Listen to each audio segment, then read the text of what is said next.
Good morning, everyone. Good morning. I like I need to tone it down just a little bit, don't I? Okay, thank you. I'd like to call the Commissioners' meeting for October the 11th to order at this time. And as we know, each one of our meetings, we started with an invocation by a sitting commissioner, and then we have a pledge of allegiance to the flag. And during the invocation, you're welcome to stand and join us in the invocation. You're welcome to use this for your own prayer or a moment of silence, whichever you desire to do this morning. And at this time, I will call on, you okay to pray this morning? Probably glad to, I guess. But anyway, I call on Commissioner Marvin Arrington to have the invocation, and then Commissioner Wayne Outlaw to do the pledge of allegiance. Mr. Arrington.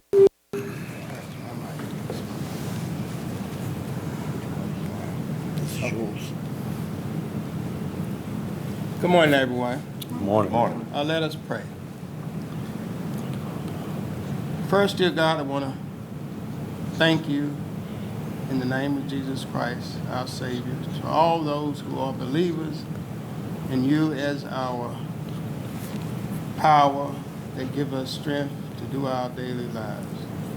This morning, I want to thank you for allowing me to attend this meeting and for giving my wife the strength to deal with me. Dear God, I want you to continue to bless the citizens of Nash County of all the fruits that good, peaceful living has brought us here. We want to continue to do the right thing as county commissioners. Give us the wisdom and the knowledge and the courage to do the things that will satisfy and help our citizens continue. Dear God, we ask these blessings in the name of Jesus Christ. Amen. Amen. Would everybody join us in the pledge? I pledge allegiance to the flag of the United States of America and to the republic for which it stands, one nation, under God, indivisible, with liberty and justice for all.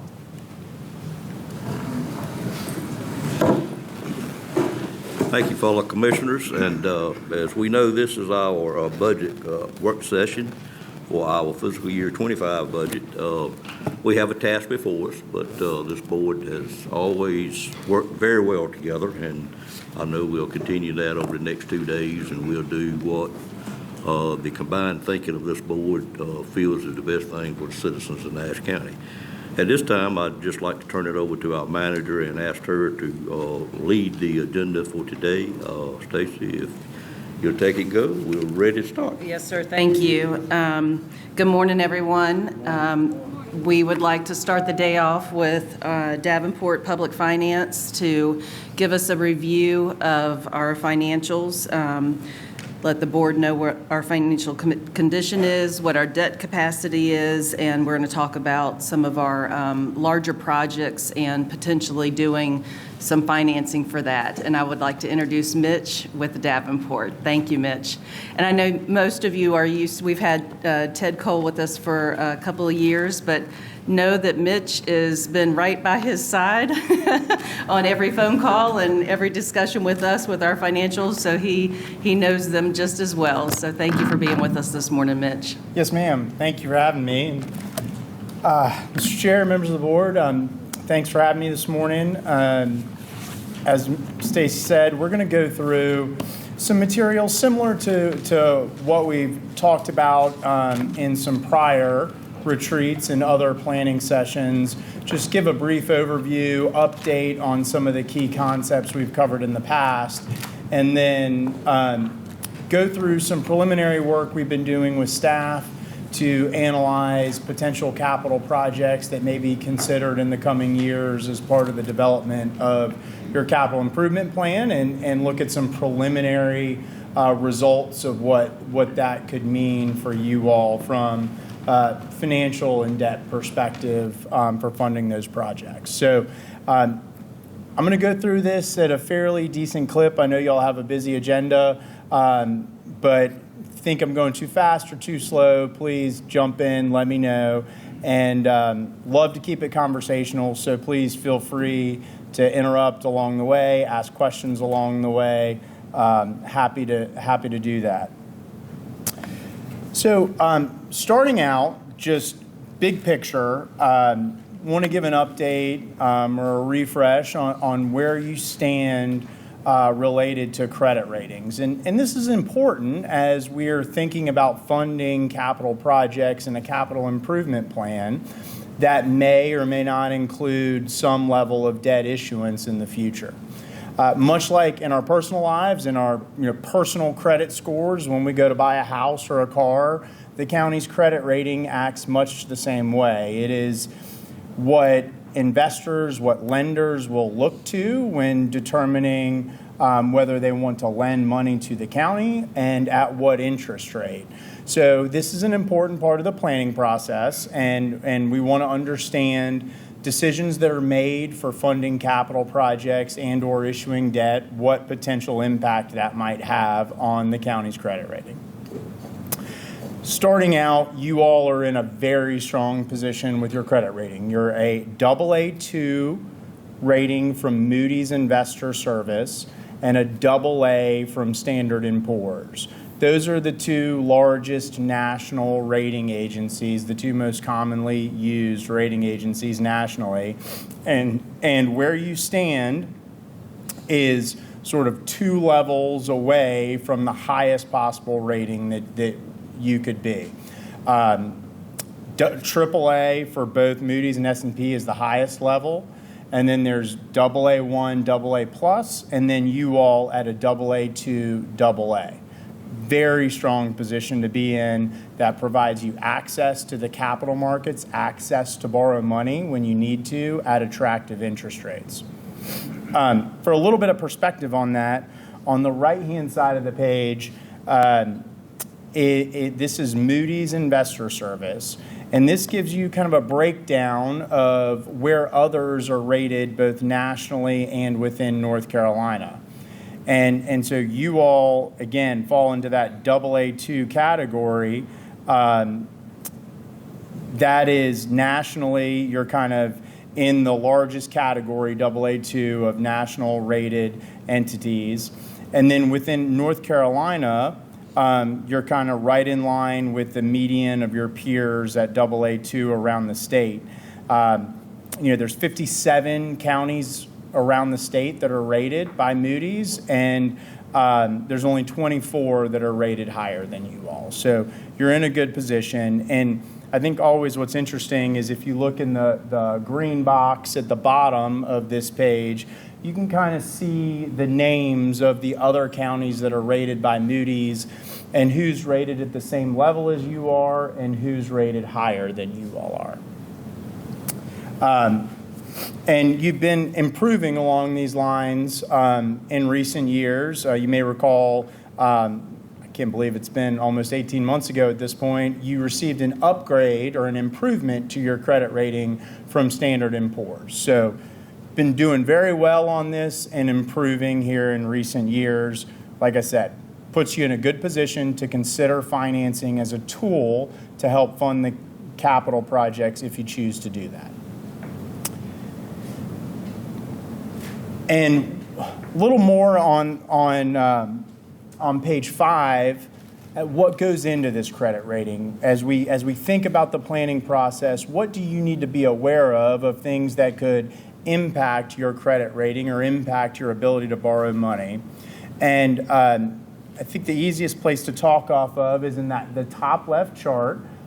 This is Moody's Investor Service, the categories that they look at when determining what your rating is going to be. And it breaks down into 4 high-level categories. The first is economy, which is 30% of their overall rating factor. That's things like your assessed value per capita, demographic information like your citizens' income levels, and then broader information like the gross domestic product of the area. Those are all things that are obviously important to Moody's rating process, but not things that you all as a board have direct control over. There's things that you can do to encourage economic development, encourage people to invest and provide better jobs within the county, but you can't do anything as part of this budget cycle to immediately influence that. It's more of a longer term influence that you can have on that piece. Similarly, I'm going to jump one on you. Similarly, institutional framework, you're a county in North Carolina, and so Moody's looks at what you're responsible for, DSS, health, funding school facilities, those type of things, and they have determined that that puts you in a strong category from their rating perspective. That you don't really have direct control over either, right? And that's just how our state was formed and the statutes that are created. So that's 40%, 30% for economy, 10% for institutional framework, that you all as a board don't necessarily have direct control over. So what we want to focus on, what we tend to focus on as part of this analysis is the other 60%. The first being financial performance. These are things like revenues versus expenditures, maintaining a balanced budget, your fund balance levels. All of those things make up roughly 30% of the overall rating. And the last piece that we're going to spend a fair amount of time talking about today is leverage. That's their fancy way of saying your debt outstanding and other liabilities like pension liabilities and things like that. But largely it's your debt outstanding. And that's where we're going to focus the bulk of our discussion here today. So getting into that a little bit, page 7 is a high-level summary of your outstanding tax-supported debt. This is debt that's paid from the general fund and governmental sources, counties, county governmental projects, school projects, community college projects. And you can see there, bottom left, you have about $61.4 million of debt outstanding as of June 30 of 2023. And that's broken down between the county at $29 million, school debt at $27 million, and community college debt at roughly $5 million. And you can see graphically how the annual debt payments, principal plus interest, that you're making every year. And, through 2031, you have a little bit of decline or decrease in your annual payments, but nothing very significant until you get out to 2032, 2033, and beyond. There's a very sharp drop in those debt payments. So that's really where you start freeing up dollars within your debt service budget, out 6-7 years from now. And then we've shown you on the right, if you're more numerical instead of chart, you can see those same numbers, your annual principal plus interest payments in the chart on the right. And we've, again, broken that out between county schools and community college. And I think it's important to note here, and you will see some more of this going through the presentation, we're particularly breaking out schools separately from county and community college because there are dedicated revenues, as y'all are aware, that can only be spent on school capital projects. So we have to segregate that debt service to be able to track that against the dedicated revenues that can only be spent for those type of expenditures. Okay? Overall, as you'll see here as we go forward, you've managed this debt profile very well. That's a strength within the rating process for you, within the rating methodology for you. And in doing so, you've kind of put some policies in place to ensure that you maintain that strong debt profile that you currently have. The first of, and we're going to look at a few key ratios to kind of show that out for you. The first ratio we're going to look at, this is one that you don't currently have a policy on, but you may consider adding in the future. This is the 10-year payout ratio on page 8. What this is it is a measure of the percentage of the principal outstanding, so that $61 million, the percentage of that you're repaying over the first 10 years. And this is a measure of your how quickly you're repaying your debt, making sure that if you're issuing debt to fund projects, that you're repaying it back, that you're paying it back responsibly. You're not issuing debt and then not paying any principal on it until you have a big balloon payment 10 or 15 years down the road. That's going to be a budget challenge. Yes, sir. Can't pay out early. So that depends on each loan. You have the ability to prepay some of your loans depending upon the terms and conditions of each of those individual loans. We do have all of the details of your existing debt in the back in Appendix B. And for each of those loans, we have the prepayment terms that are associated with them. I see it here where it says 10-year payout ratio. But I was just wondering, sometimes you may have the ability to just go on and get rid of one loan. You may have more than one loan. You want to get rid of one. Yes, sir, absolutely. And so that would be a prepayment of debt, kind of like you did for the Middlesex Shell building. When that building sold, you paid off the debt associated with that building. And you do have several loans that are prepayable. So we track those items and look at those for potential refinancing opportunities. But should there be any excess revenues available, we could certainly look at prepaying some of those as well. And I'll apologize, the allergies are on my nose here. So you do have that option, yes, sir. It depends upon the details of each individual loan, but happy to walk through that in the back if that would be helpful. But related to this 10-year payout ratio, essentially what this is saying is in fiscal year 24, you have a 10-year payout ratio equal to 83%. That means you're repaying $52.8 million of the $61 million with regularly scheduled principal payments over the first 10 years.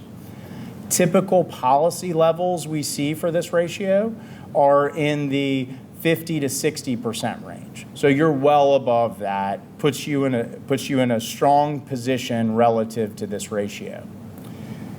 For a little more perspective on these ratios, on the right-hand side of the page is a peer comparative chart.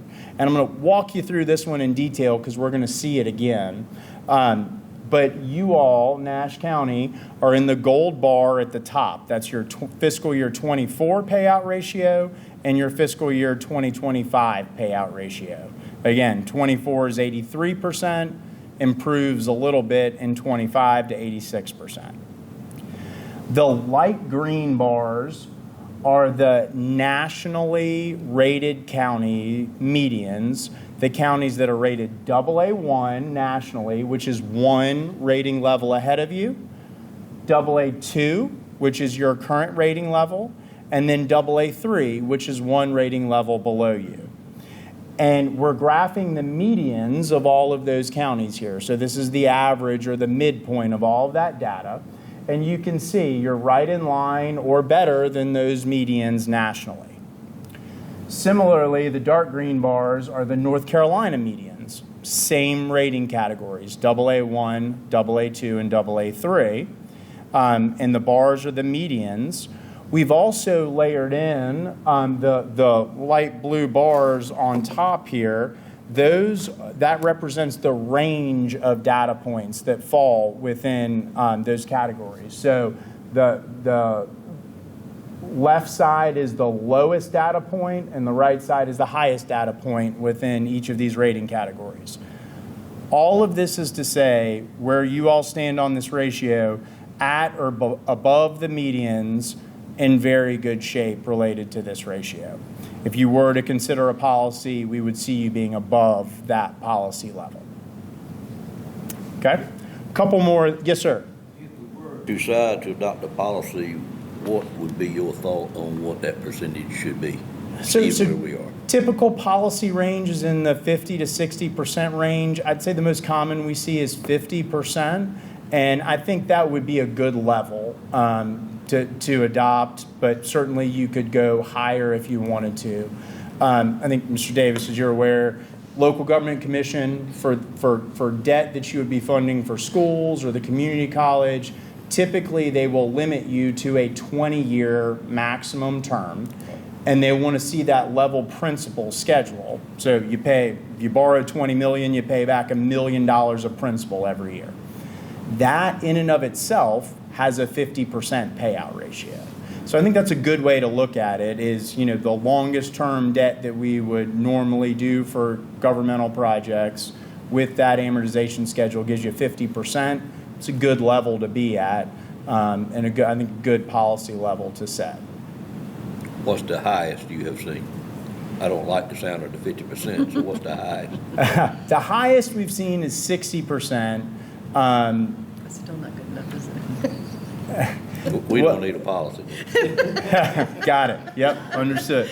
But 50 to 60%, depending upon where you are in your issuance cycle, right? I mean, if fast forward 5-10 years from now, right? If you've paid off 82% of your debt and you don't choose to issue any new debt, you basically would have almost zero debt outstanding. If you were to fund a new school or a new courthouse or a new jail at that point for 20 years level principal, that would bring your payout ratio back down to around that 50% level.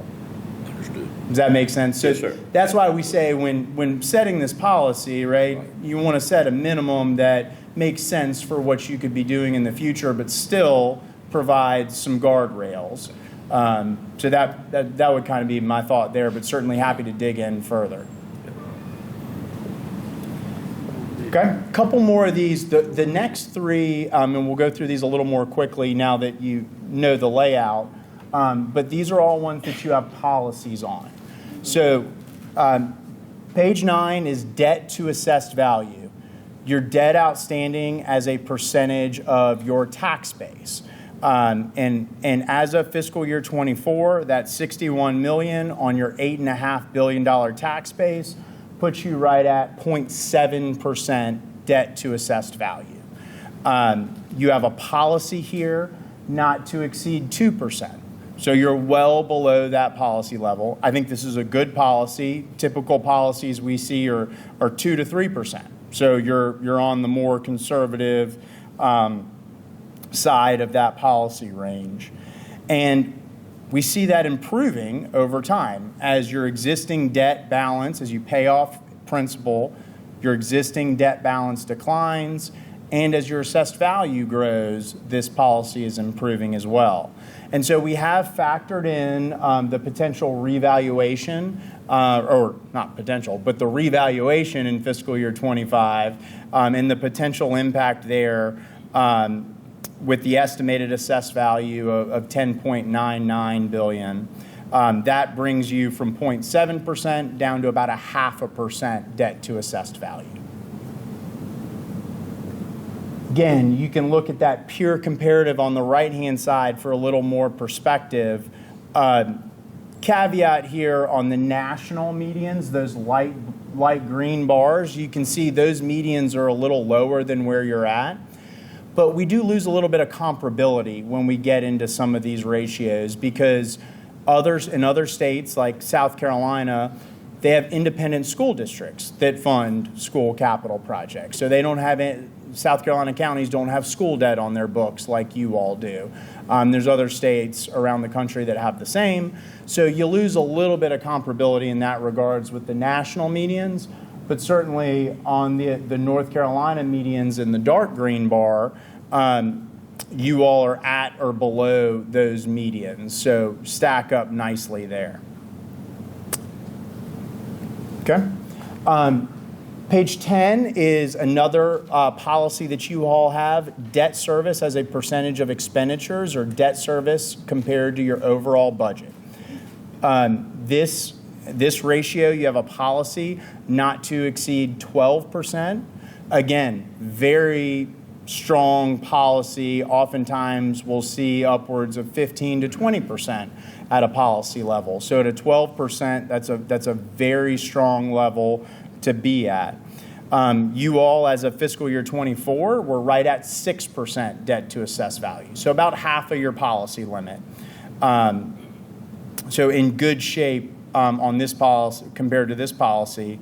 And again, you can look at the right-hand side and see you're at or below these North Carolina medians. And in fact, on this ratio, we're kind of right in line with the national medians as well. So stack up very nicely on this ratio. And then finally, the last policy that you have on page 11 is debt per capita, right? Your debt outstanding, 61 million divided by your population, which puts you right at about $632 per person as of fiscal year 2024. Again, policy here, not to exceed $1,000 per person debt per capita. So, you know, you're about 60% of that policy level as of fiscal 24 in very good shape here.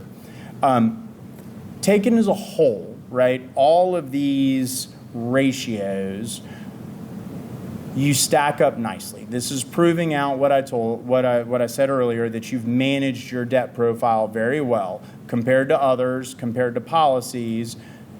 You have a low debt burden on the county, and this puts you in a position, if you choose to look to finance certain capital projects in the future, you have debt capacity to do that. It's reasonable for you all to consider additional financing as a tool to fund projects. Doesn't mean you have to or will choose to, but you have the ability and the option to do it within these ratios and within your policy. So in very good shape here. Yes, sir. Flip back one page where we are, policy is 12%. Yes, sir. What is the lowest you see at around our North Carolina? In North Carolina, I'd say it's 12%. Typically, we see something in the 15% is the most common policy, up to 18 to 20%. Nationally, what's the lowest you see? Again, nationally, you lose a little bit of comparability.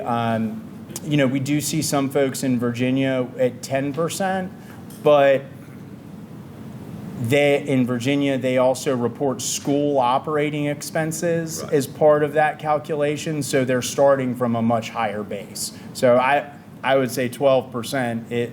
12% of this level of expenditures is on the strongest side. Can't say that there's not anybody out there who has a more restrictive policy, but this is on that end. Not the answer I wanted, but moving over to the next page, the $1,000, what's the lowest you've seen there? So the debt per capita, quite honestly, this is a policy that's starting to not be as relevant as it has been in the past. It's certainly a good metric to think about, and it's easy to think about and understand, but we've seen a lot of folks who had this policy drop it, and new policies that are put in place don't include it. It's not something that the rating agencies look at anymore. And so, be honest, I don't have a lot of perspective on where this stands at this point, just because we don't see it as much as we did 15 years ago. Okay. Thank you. Yes, sir. What causes the policy to change? So the rating agencies have sort of shifted their way that they evaluate debt outstanding for counties. They review their methodologies regularly. And, you know, going back 10, 15 years ago, this is a policy that they just don't really report on anymore or don't track as closely as they used to. And so I think it's you have it in place. You've had it in place for a long time, and you're in compliance. There's no reason you need to change it. But as folks are redoing policies, oftentimes this just doesn't make the cut because it's not something that investors or rating agencies are really focused on at this point. Some of these others, debt service as a percentage of your budget, that's a measure of how flexible is your budget. Debt service costs, you have all fixed rate debt. You know what your annual payment is going to be for principal and interest. You can't change that. So if you have a tough budget year, revenues coming lower, expenses are coming in higher, you still got to make that fixed debt service payment.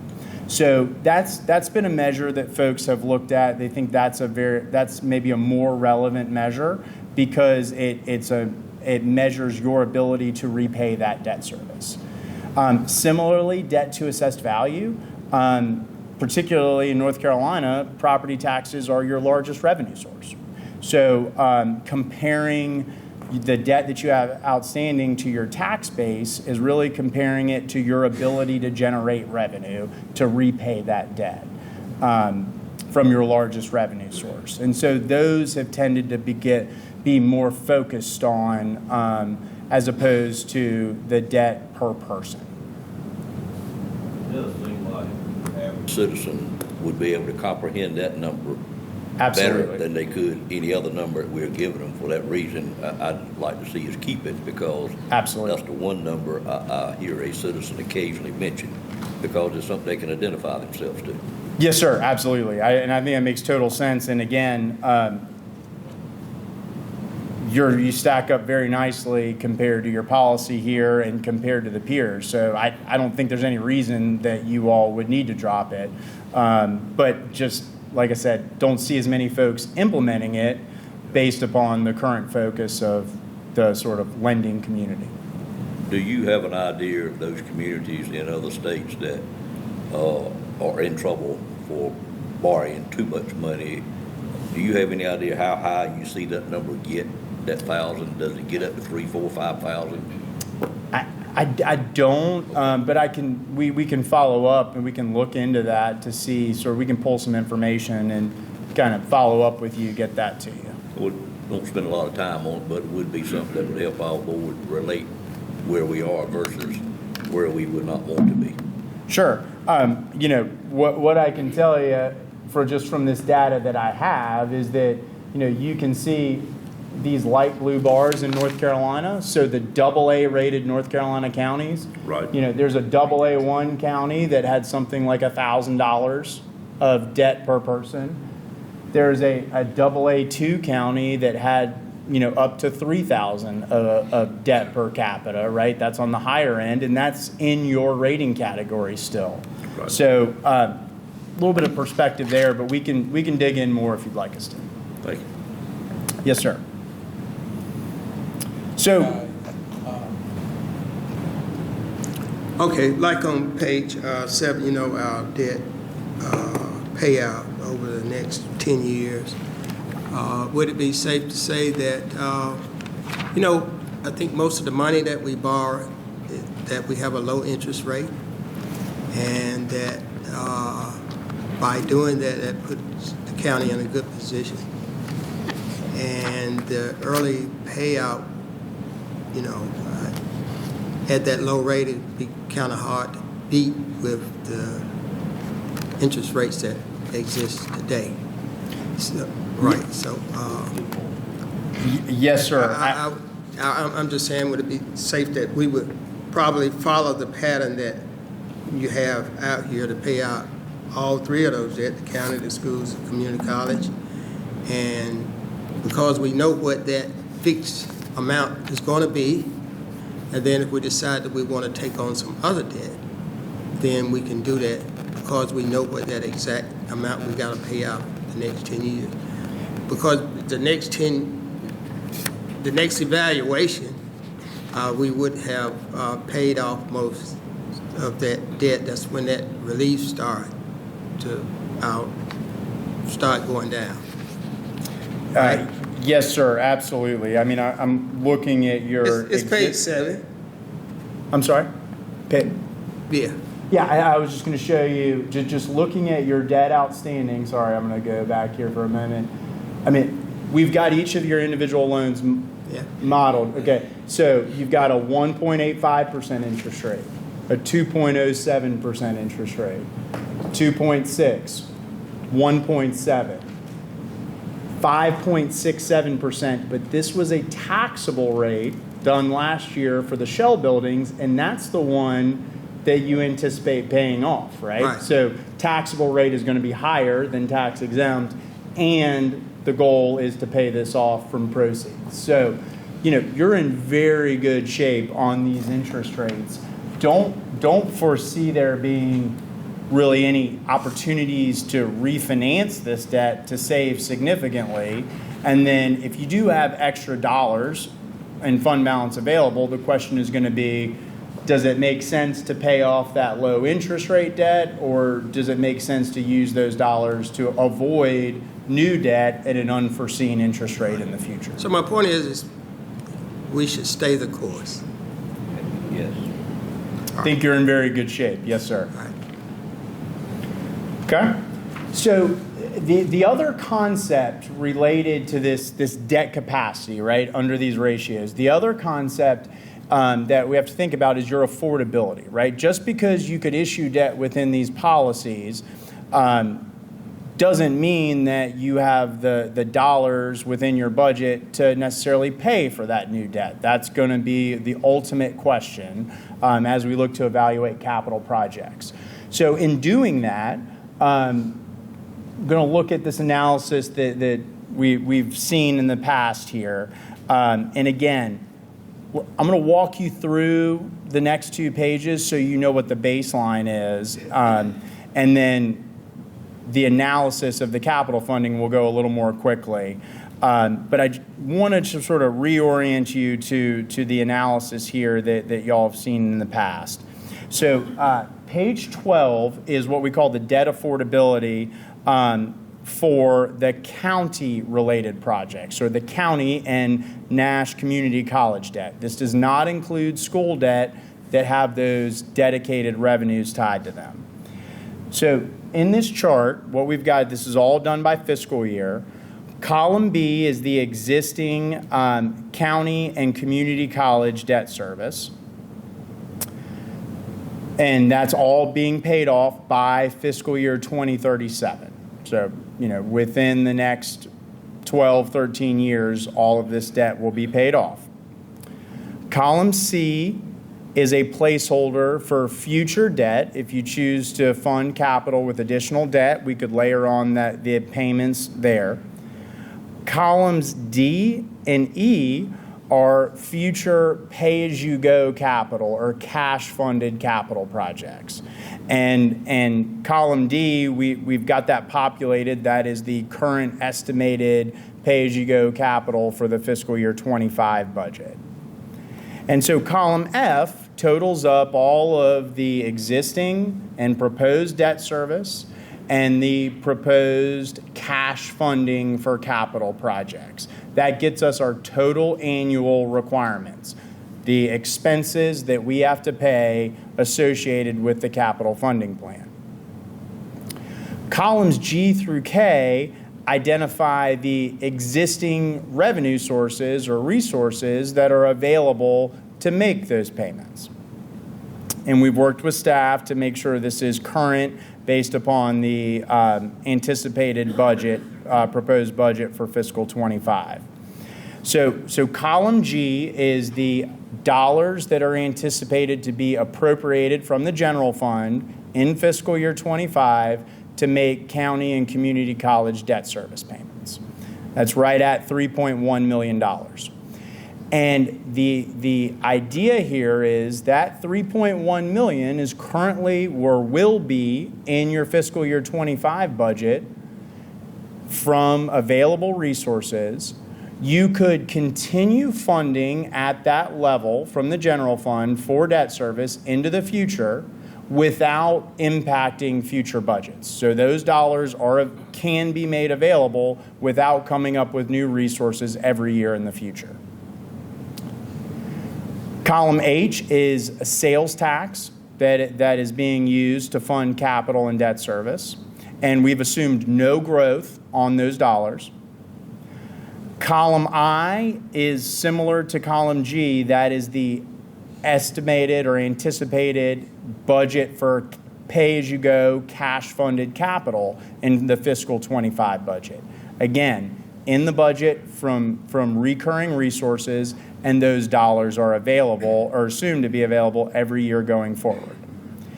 Column J, other revenues, you all have identified earnings, investment earnings, interest earnings from the ARPA dollars. Those are available to be used for capital projects and currently anticipated to be budgeted for cash funding of capital projects in fiscal 25.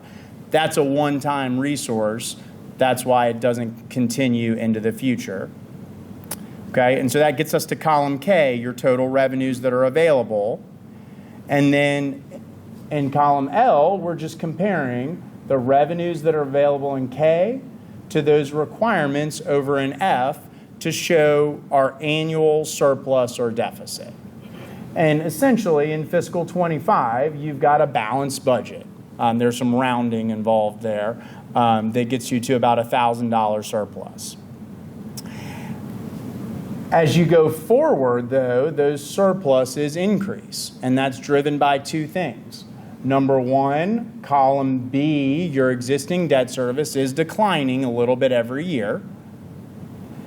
And number two, we have not gotten into the capital plan yet, so we don't have any future cash-funded capital plugged in. We're going to do that as we look at the capital projects that are anticipated, but we don't have those plugged in yet. So what that shows us is column L is the annual resources or annual surplus that's available for future cash funding capital projects and debt financing of capital projects. We're also then tracking column M, the reserve balance, the balance or fund balance of dollars that are available for these purposes. And starting out, we've got an estimate for fiscal year 24 of about $2.5 million that has been set aside in prior years. Again, this is just the county and community college related projects. But this shows us, right, we've established you've got debt capacity within your policies. For county and community college debt, you have affordability, right? There is some dollars available every year in the future to continue funding capital projects. Okay? Similar analysis for the schools on page 13. Not going to walk through this one like I did for the county, but just at a high level, we've got your existing debt service and cash funding capital that's been previously committed to the schools, and then placeholders for future debt service and pay-go capital that total up into column F, and then the dedicated resources, dedicated revenues anticipated in the fiscal 25 budget in columns G and H. That's the restricted sales tax that can only be spent on school capital and restricted lottery that can only be spent on school capital. That totals up into column J, the total revenues available. And again, on the school side, what we see is there is affordability for future capital projects if you choose to do them. So from a debt ratio, debt capacity, and from a cash flow perspective, you have affordability to consider funding future capital projects. The question is going to be, how do those two things line up to the capital projects that are under consideration? Okay? I'd like to get a better understanding on the slide before this slide, the last column M. Yes, sir. What were the criteria you used to come up with that number there? The beginning balance? What we have in fund balance? So this is, and Donna can help me here too, but this is an estimate based upon the fiscal year 23 ending reserve balance, not anticipating to draw any of that down or not anticipating to add to that in fiscal year 24.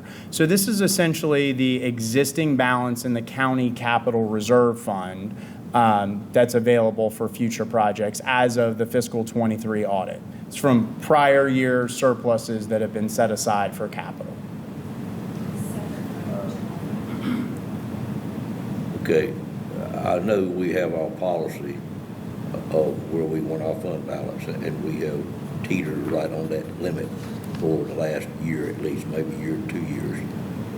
So where does this number come from when we're so close to where we've got our policy set at? I don't quite understand that.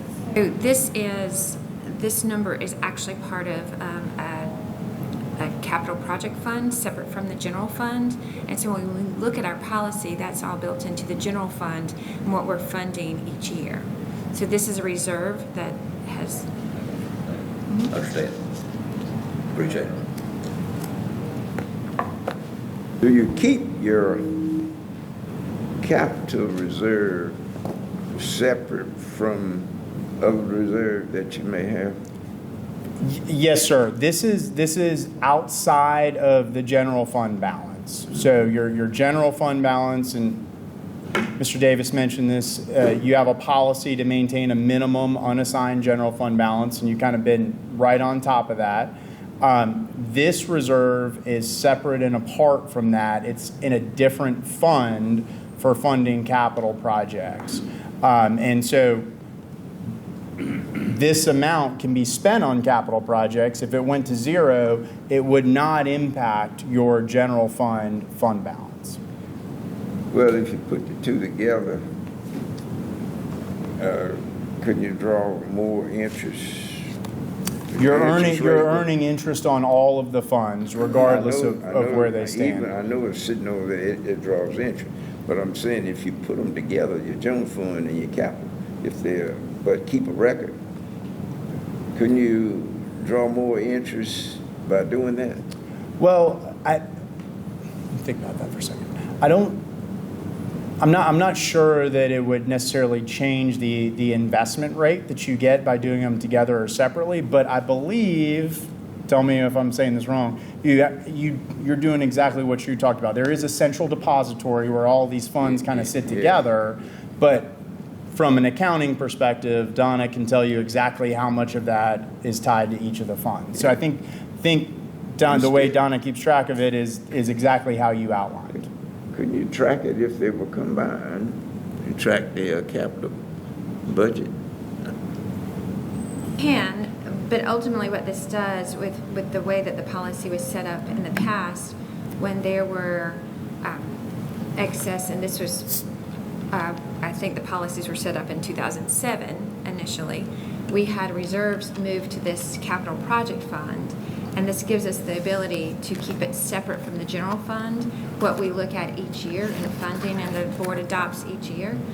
This gives us the reserves the ability to look at it as we are right now and not funding it each year. That way. Right.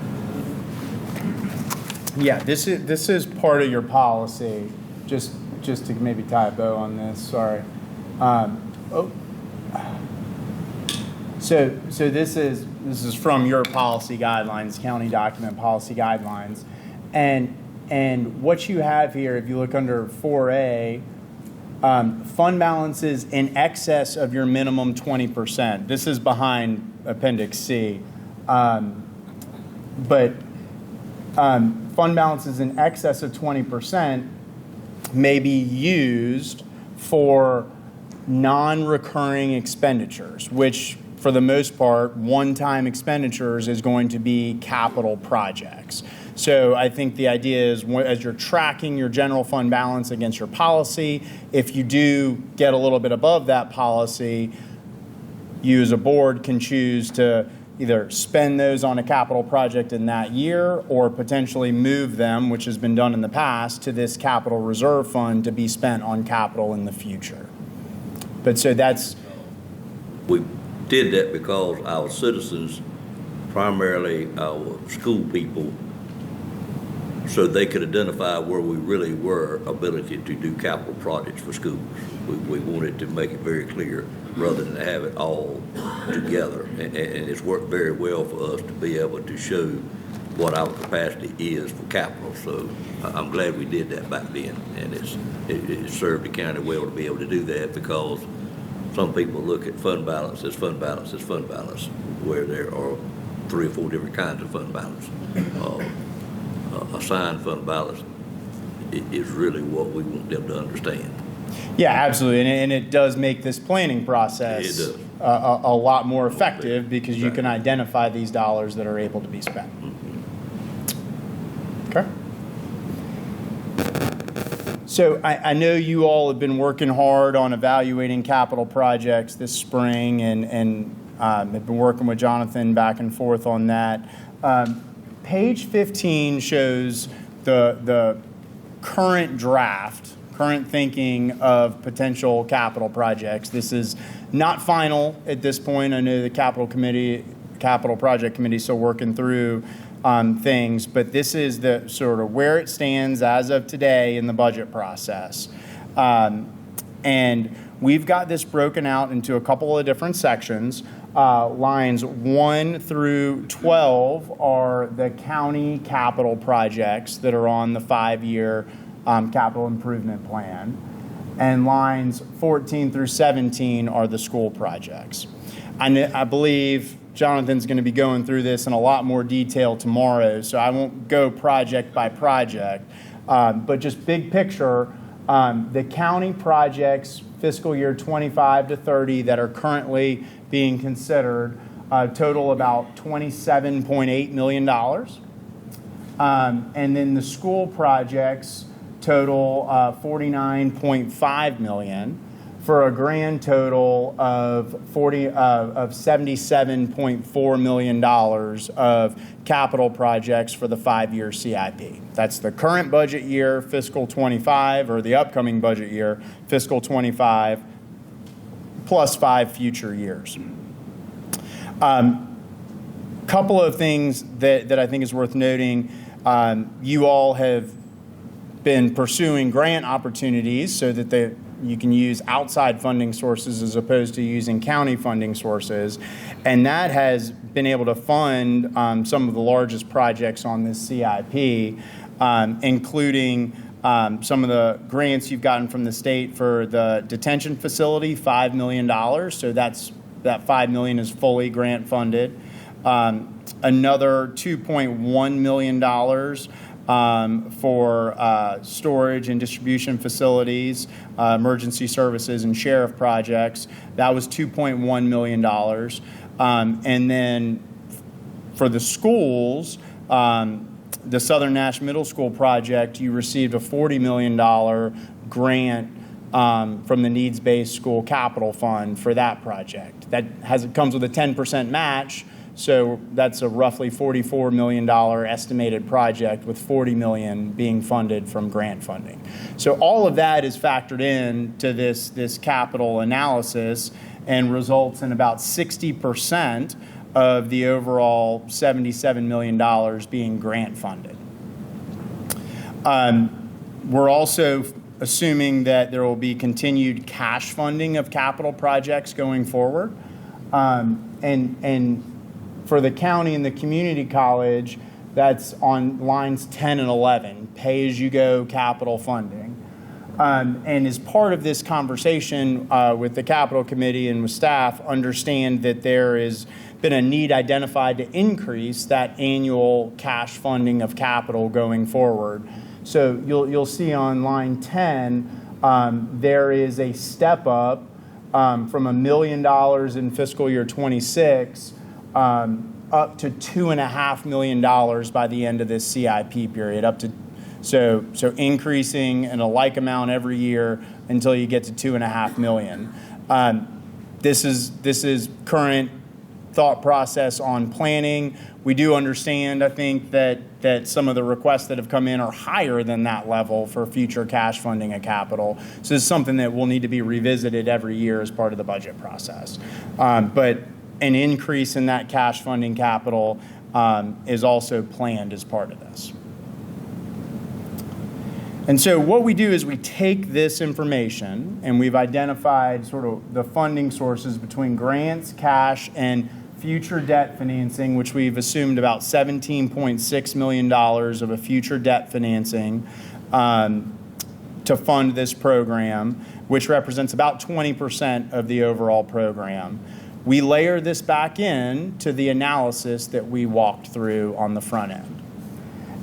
And the results of that analysis are summarized on page 16. And again, we've broken this out between the county and community college in column C, the schools in column D, and then the aggregate funding over in column E. And so if we kind of focus on that column E, lines 1 through 11 are showing you the funding sources. Again, getting up to that $77.3 million, with the largest amount, $47 million, coming from outside or grant funding sources. From a policy perspective, there's no issues with this amount, this $17 million of debt. It does not put you out of compliance with your policies. You still stay well below those. So good shape there from, again, the capacity perspective. What we do see is there is, from the affordability perspective, there would need to be some additional revenues identified, resources identified to fund this capital plan. On the county and the community college side, lines 14 and 15, there is additional revenues needed in fiscal years 27 through fiscal year 2034. That's a total of about $13.3 million additional dollars that would be needed to fund this plan. So if you remember back those annual surpluses that we were showing on the affordability model for the county, those annual surpluses need to be supplemented in fiscal year 27 through 34 by a total of $13.3 million. We've also equated that to, the equivalent tax rate that would get you to that $13.3 million over those years. Looked at that a couple of different ways.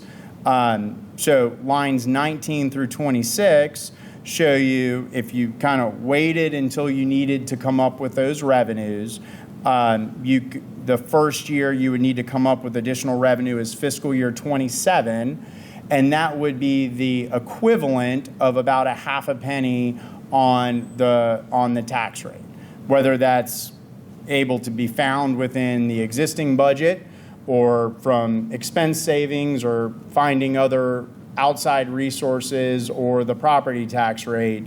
It could be a combination of all of those things. This is just giving you perspective as to what those revenues equate to in terms of the property tax rate. And so kind of if you can see what it is in 27, 28, 29, 30, those are the years where we would need to incrementally increase the dollars going to this plan for a total on line 26 of right at the equivalent of 2 pennies on the tax rate. You could also look at alternative approaches like setting aside those revenues earlier on, funding them now, which is part of the fiscal year 25 budget. If you identified the equivalent of 1.25 cents on the tax rate, that would give you the amount of revenues needed.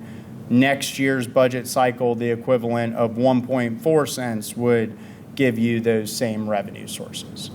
So just a little bit of perspective there from a couple of different angles, but to fund the capital projects as sort of the currently drafted for the county and community college, there would need to be some additional revenues identified.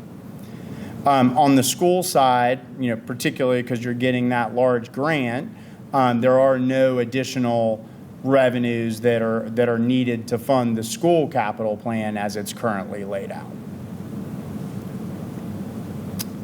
And all of these details are in the back if you're interested or like numbers like I do, but not planning to walk through those unless it would be helpful.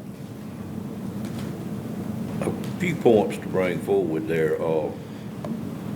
one thing, we know what the school's next project is. I don't think we've heard anything about what the school's needs are beyond that point. I think May the 1st, we'll probably find out, and we should let them know, we need to know what's beyond the one school that we know we're gonna build, so we can factor that in here. But just my observation, it seems like to me, and it's probably me being wrong, but it seems like once this board approves to increase our debt to do projects, we seem to dive into it, do it very quickly, and do it really before we need the money. We negotiate that debt so we get a year, maybe 2 years of no interest, which is always costing us money.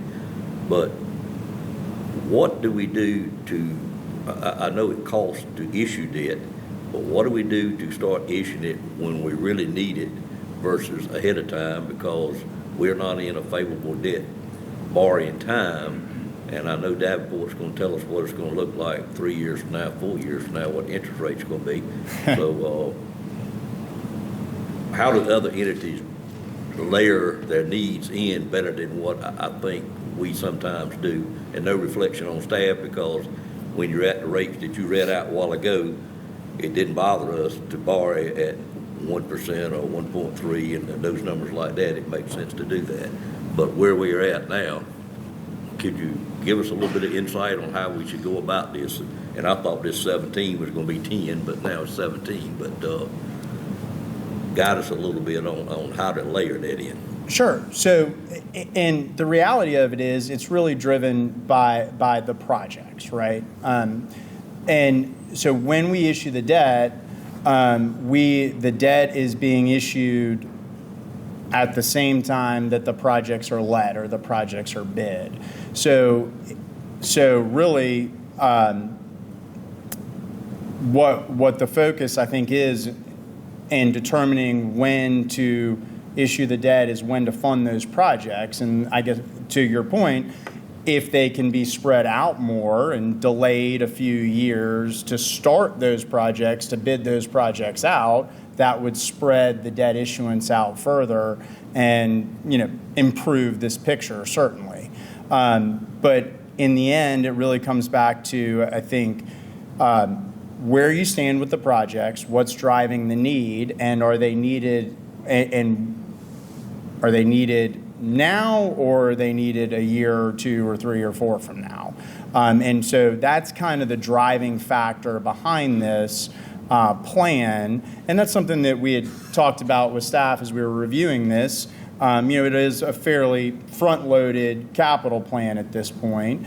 And I think, the question is just a lot of times what we see that we're not necessarily aware of that you all are in because you're working on the projects every day, but a lot of times projects can be tied together. If you do one project, renovate one facility, people have to be moved out to another facility, and so you do both the improvements to 2 facilities at the same time so that you can manage getting staff in to different offices or things like that. There's a lot of nuance to the projects that don't necessarily show up on the page. But I think the ultimate question is the debt is going to be issued when the projects are bid, and that's really driven by when you need those projects to come online. Well, in reality, we have pushed a lot of these projects. The capital committee has now understood that we have pushed these projects down the road. So it's catch-up time for us. When you look at these projects, this big number up front this year are all needed to start. I think our capital committee has agreed to that. But what bothers me, and it may not can be done any different, when we let that debt, as soon as all the lines are signed, they send the money to us. Is there any way to get the money as you need it versus all up front, which starts the clock on the interest side of it? And I'm asking the way we do it in private sector, we draw it down as we need it, but we don't seem to do that, and may not can do that on the public sector. There are some options to do that, like draw down lines of credit, which tend to be variable rate type financings that you draw it as you need it. But ultimately that's a short-term financing, right? It's rolling 6, 12, 18-month maturities that you have to pay back. Ultimately, you take that out with a long-term financing when the project is complete. And so that is an option that we can certainly look into as we get into funding these projects. And the trade-off is, locking in an interest rate now versus an unknown interest rate in the future. The thing that's a little unique about the governmental sector in North Carolina is because the local government commission rules and regulations and the findings the commission has to make to approve the debt, you can't go to them until the project is bid, right? So a lot of times that drawdown facility is a benefit when you've identified the site and you're gonna, I need to draw a little money to buy the site or do some site work while I'm designing the facility. But once you get to the point of that project being bid, you're drawing down that money pretty quickly as the construction is happening. So, you might save a little bit, 12, 18 months during a construction period, but it's not going to defer it for a significant period of time because you're not putting the borrowing in place until you're actually signing the construction contract. I guess I understand the way we do it. It's probably going to be the best way we can do it. It seems like. There may be some tweaking around the edges that we can do, but largely just due to the nature of the statutory requirements, we're somewhat limited in what our options are. When do Davenport send us the interest rate, what they're going to be for the next 5 years? When do they supply that? That will help us plan. Sure. We're planning at a 5% interest rate. Right now, That's what you're using. That's what we're using. Right now, if we were to go to the public markets and sell, bonds in the public markets, you're probably closer to the 3.5% to 4% range. In the bank market, it's I'm going to give you a little bit of a wide range, right? Because it's not as transparent, but you're probably in the 4.25%, probably 4.5% to 5.25% range in the bank market today. So I think we'll have some options to, at least today, to improve upon that 5% rate, but we think it's a reasonable rate assumption to be planning off of right now, sort of given the range that we're seeing in the bank market. Is it even? Excuse me, Mr. Belfield, go ahead. There's an option that can sell bonds for capital projects. Yes, sir, absolutely. And the analysis at the time will be, based upon the ultimate size, whether it's 17 million or 10 million, we'll work with staff and do that analysis as to what we're seeing in the current market. The bond market comes with some higher upfront costs. You have to get your credit ratings in place, and the documentation process is more involved, but it provides a lower interest rate. And so, in the past, when we've done some of the smaller financings, the upfront costs outweigh the interest rate benefit. But, getting into the $10 to $17 million range, I think that's an analysis that maybe starts to become a little more meaningful at that point. Does anybody borrow money the old way by referendum anymore, or we just move beyond that? No, referendums definitely still occur, and we often see them most frequently, I'd say, for schools, and then for things like parks and recreation and streets and sidewalks, where particularly parks and rec and streets and sidewalks, you're getting into more difficulty in doing, the traditional installment financing for that because the underlying collateral is more difficult. It's hard to, not many banks are interested in taking a mortgage on a street or asphalt. So that's where, a lot of times that we see those at referenda as well. I think there was 2 referenda last spring, one passed, one failed, and I know we probably have 7 clients or more looking at a referendum this fall. So it's definitely still an active option. If the board decides to move forward anyway, it puts us in a worse situation than it would not to have done it to start with, I think. So You got it. the mixed bag of projects that we got is gonna be something hard to sell on a referendum because there's a lot of different projects. You got it. And that's the challenge, right? Is whether it's, projects that aren't as attractive for a referendum, right? That you've got to have to operate, but nobody is excited to issue debt for, or projects that you're, statutorily required to do. I mean, if you got to have a courthouse, you got to have a jail, and you got to keep those up and running. And if you do a referendum and that's not approved, you still have to do the project, and the local government commission they're going to make you wait before they'll approve any other type of debt. So now you're looking at a pretty hefty cash expenditure. So you're dead on there. Thank you, sir.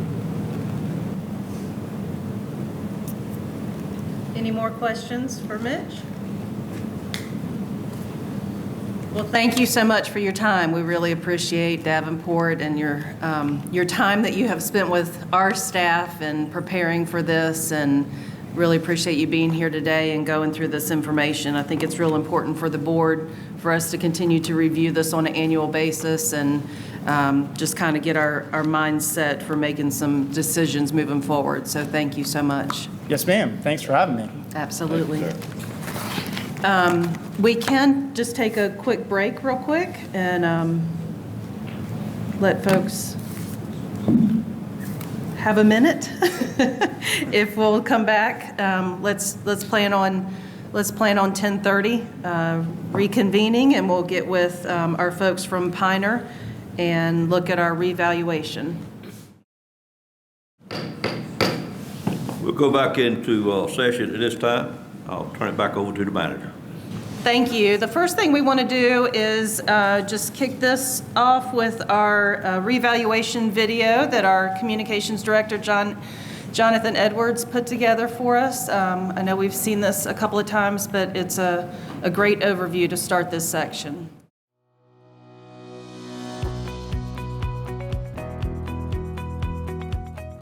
What is property revaluation? Property revaluation, also known as reassessment, is the process of updating the assessed value of properties within a jurisdiction for the purpose of determining property taxes.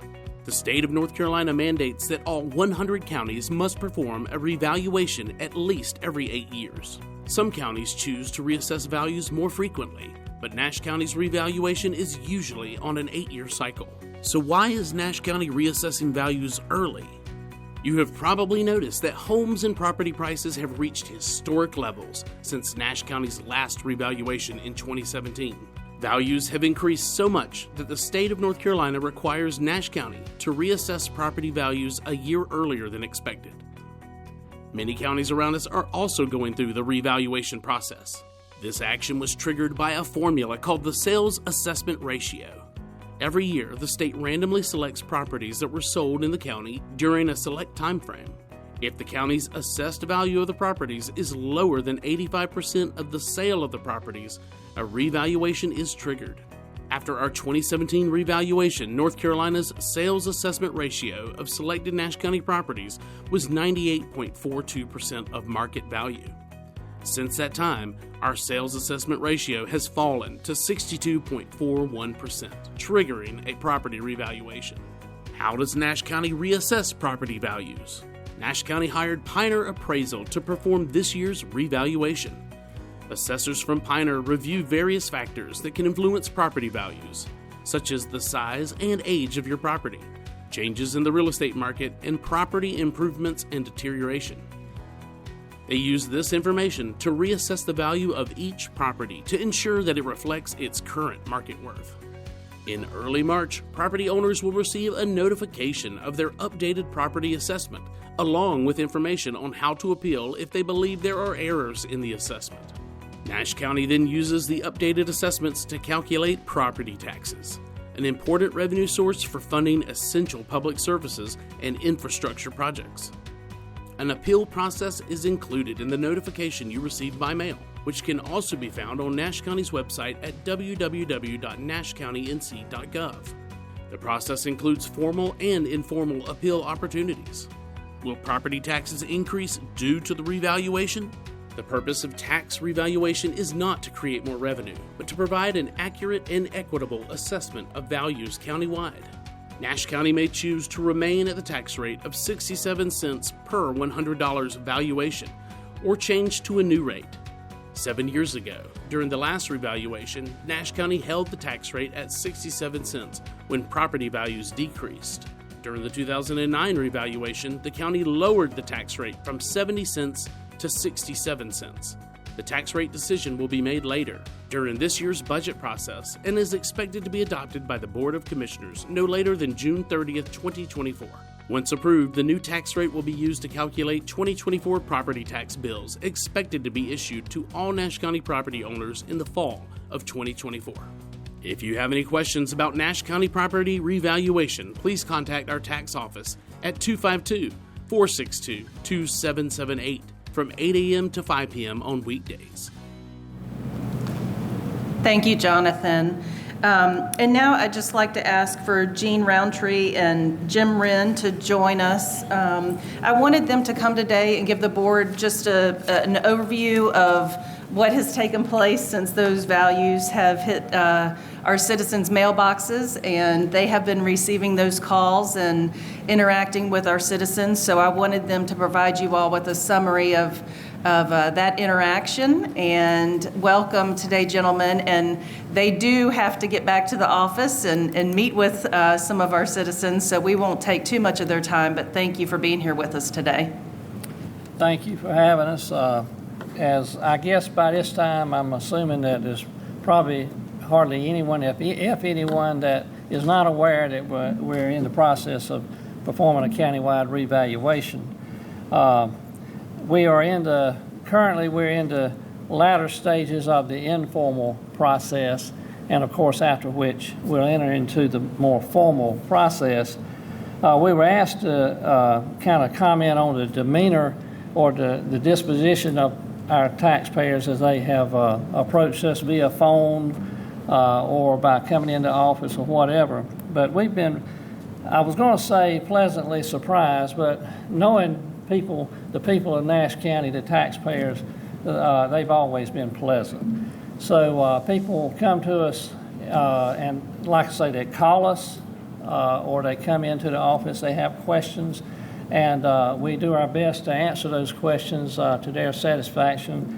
There are a lot of them that just, that call in because they just don't know how the process works, or maybe they don't remember how it works since it's been 7 years in this case.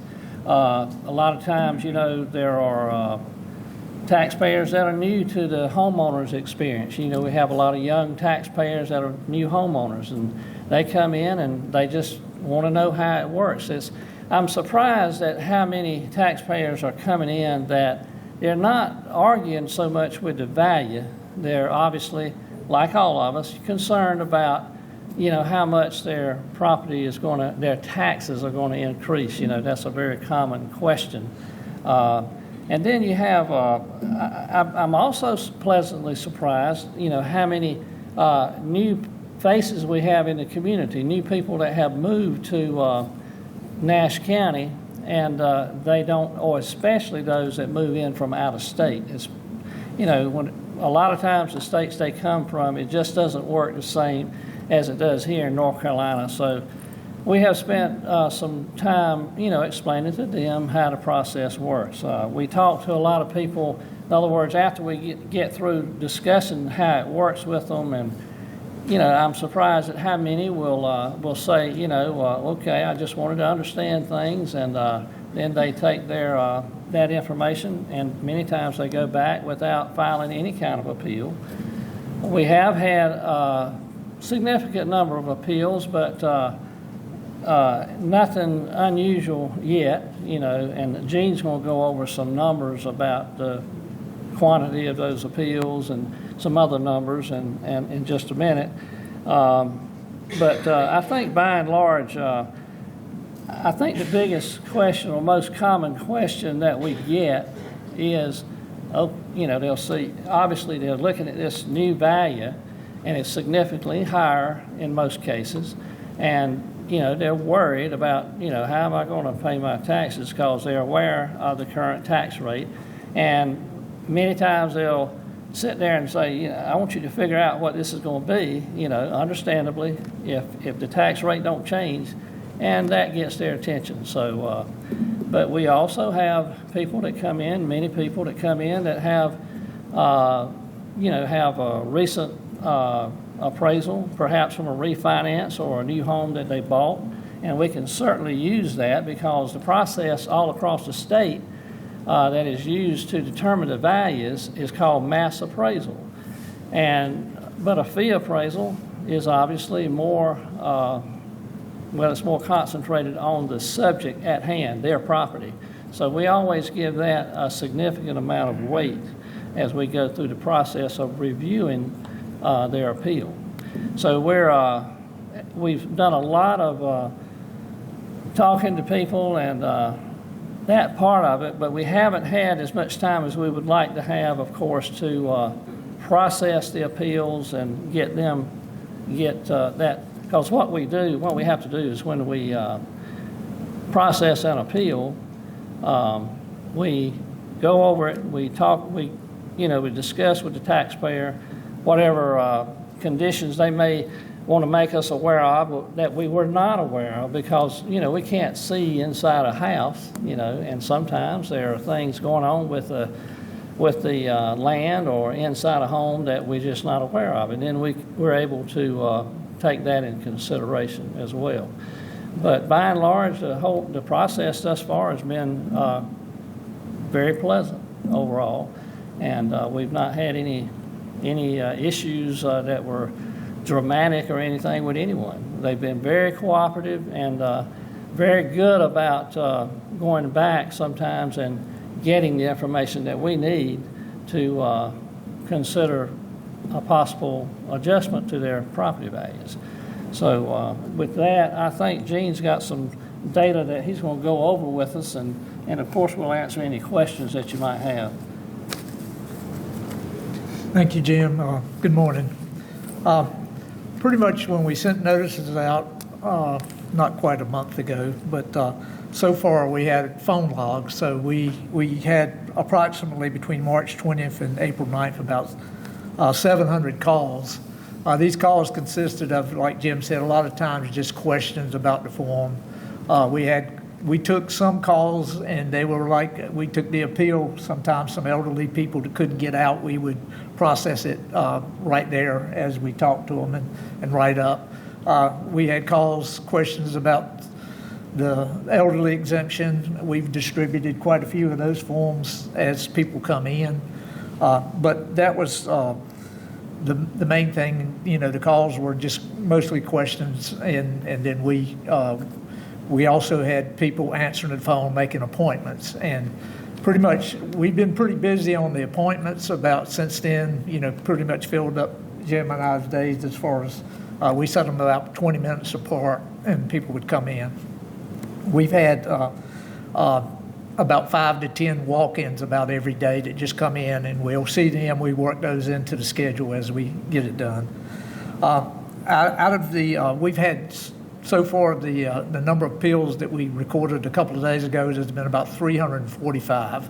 That includes appeals from by the phone, by the written appeals. Most of them come through the mail, and then the ones online. So out of that 345, we've processed about 65 so far. So as the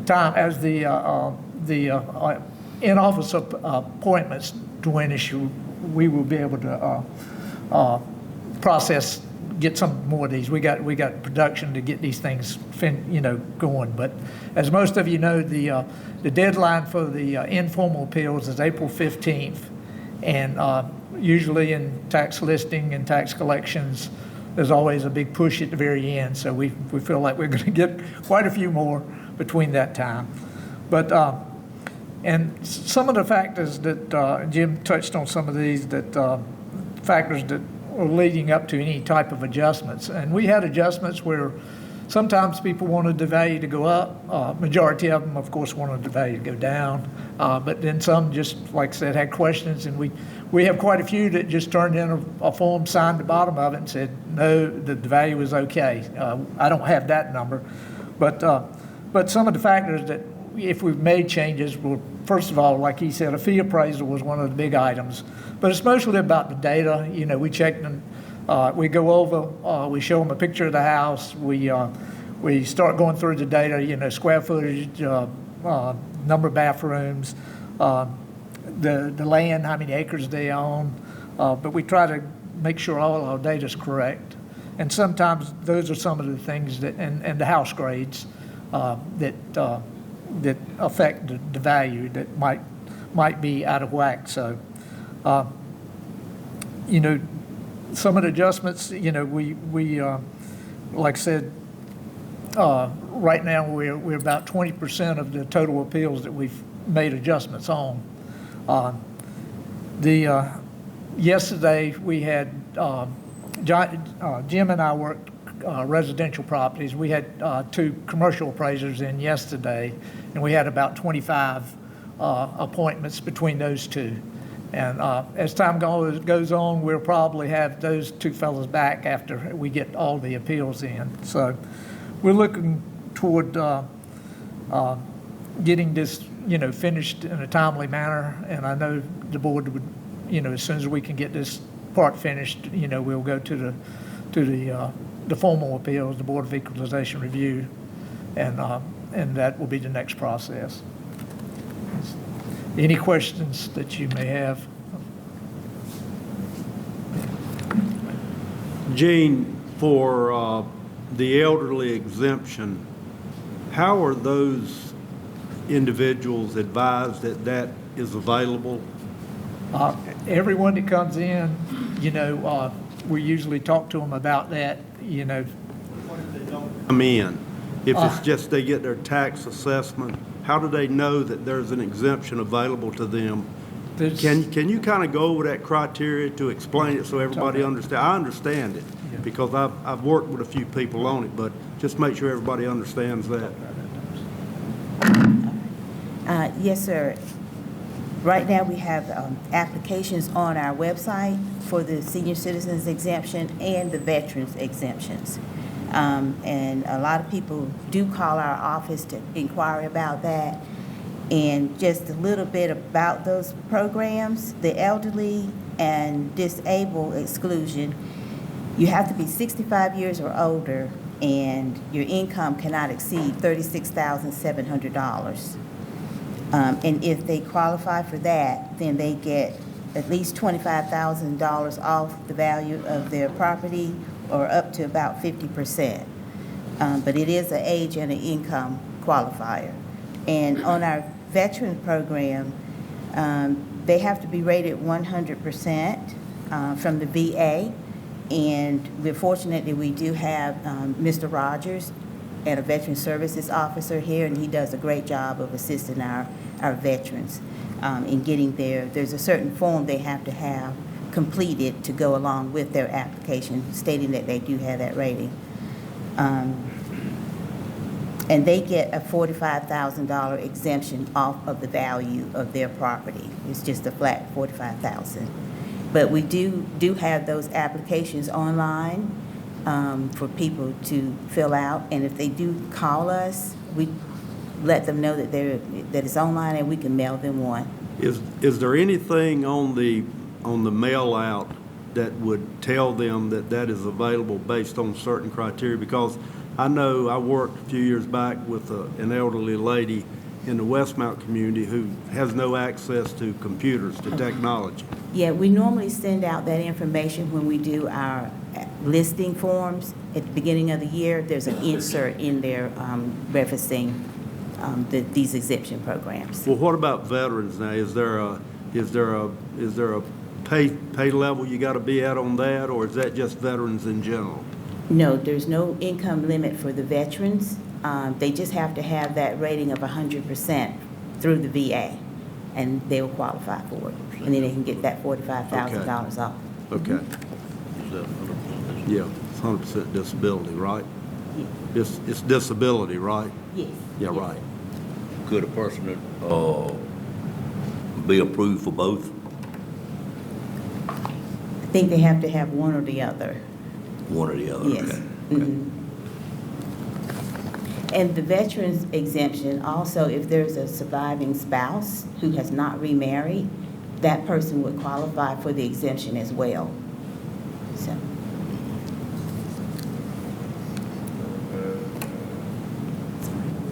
Income levels above, I think you say it's 30,000. 36,700 for the elderly and disabled exclusion. There's no income limit for the veterans. Income includes Social Security, I guess. Yes, sir.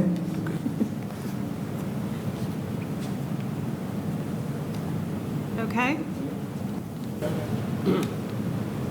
Ask Chairman,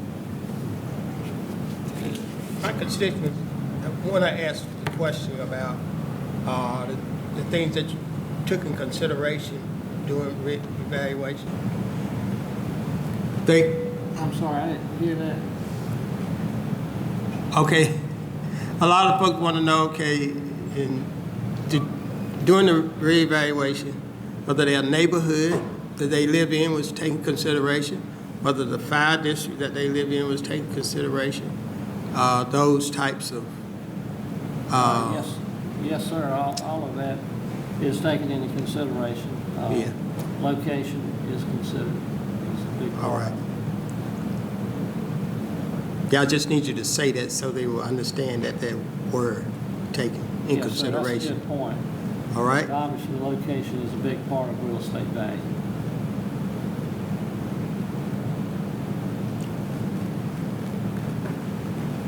Any more questions? Well, thank you, gentlemen, for being with us today. I'm going to ask Donna to review some information about where our revenue neutral rate is and also the value of a penny, and we'll start going through some of the revenues. You have in front of you a packet of information that started with the agenda today, and of course you have a copy of the PowerPoint presentation, and then you have several handouts that are in order for the materials that we'll go through today. So we will ask Donna Wood, our finance officer, to provide. So what we're looking at right now as the revenue neutral calculation is 57.5 cents.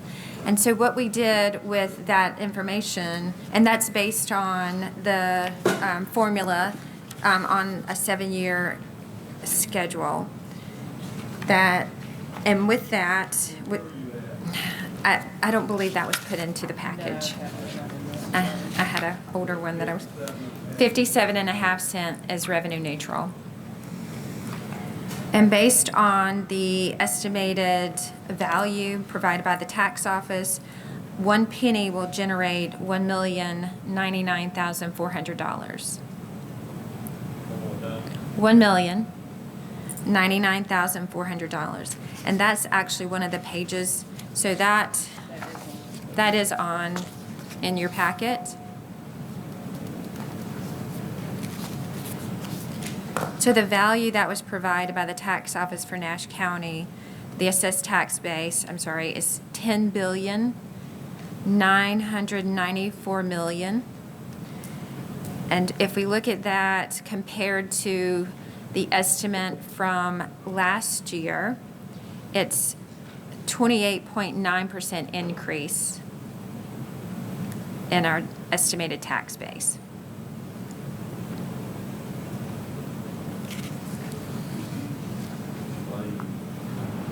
The number we were hearing up front in the mid-40s versus the 29 we're at now, what is the difference in those two numbers? And this is my understanding from talking with Doris, Doris Sumner. What they try to do, they look at it and take into account, there may be, when people go back in for consideration of their values, and so she tried to be conservative in that number. So again, it may have been, she may have to speak to that more directly because the tax office provides the base.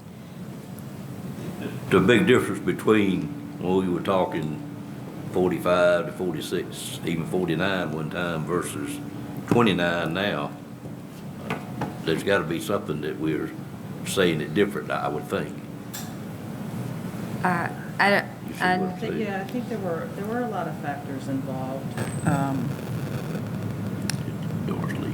Yeah, I think so. That's okay. But the tax base is really determined by the tax office, so they provide that for us. Understand. And again, I know they look at it and they try to, and it may be conservative at where we are at this point, looking at the base. But again, I think they were looking at one point, like you said, between a 25% and a 40% increase. Yeah, can you come back in, please? Yeah. Thank you.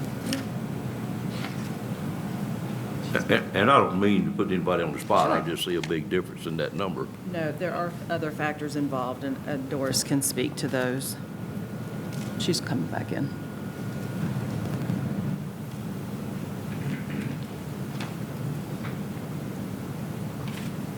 The other thing it'll do for those that went up that 50%, and now we'll say at this 29%, it would maybe bring on more questions, possibly. So, I mean, that's right. But one thing we can look at while we're waiting for Doris, one thing that I did, we put into your packet of information, is just to give an idea of a value in a tax rate table. So if you pull out your spreadsheet, just to give an idea, people may ask, well, what if my tax value was $150,000? And my value has now gone up to $200,000, which would be a 33% increase. Again, it's a range, and it just depends on, as Piner was talking about, they look at, it depends on your neighborhood, the sales that have occurred, the area where you're living. We know there's been a lot of growth in the Middlesex area, the Red Oak area. So it depends. There's a lot of factors that build into that. But what I did on this example for where a rate may increase and what it may look like, because I know that's a lot of questions people would have. So I said, well, if before the reval your house was valued at $150,000 and a 67-cent tax rate, you would have been paying $1,005 in taxes. And so let's say your tax base went up to $200,000. And at the same 67 cents, you would be paying $335 more. So your tax would be $1,340. And that just gives a general idea of what that would look like. So I did the same thing, and I said, okay, well, if the board decides on a 63-cent rate, your taxes would go up $255. So again, just to have an idea of what that would look like. And if it dropped below, if you go below the revenue neutral rate, which would be right now 57 cents, it would go up $135.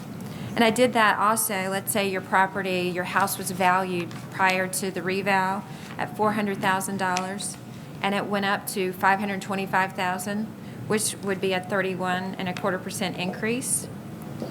Your taxes would increase $838 at the same 67 cents. And again, just looking at different rates, that just gives a general idea. But you said the revenue neutral rate is 57.5. The revenue neutral rate is 57.5. Okay. So we just wanted to give a little idea. I know there have been some questions on what would my taxes look like, what would be the increase, and we realize overall there's been inflation across the board with everything that we're looking at, and I just wanted to have a view for everyone to see what that would potentially look like. I don't know if that's helpful. Now that I understand what you did, it's helpful. Okay. It's complicated, but it's helpful. It is complicated. It's a big table. Yeah. But I was just trying to give an idea Sure. of different factors of growth and what that would potentially look But like. it's a simple calculation. Yeah. It's value divided by 100 times 0.67. That's correct. Pick a rate and use that, and that you got it. Absolutely. So And- anybody can make that calculation. Right. And I just set it up with tables across values down the left-hand side and rates across the tabs. So we did ask Doris and Jim and Jean to come back and join us. We had provided information to the city of Rocky Mount.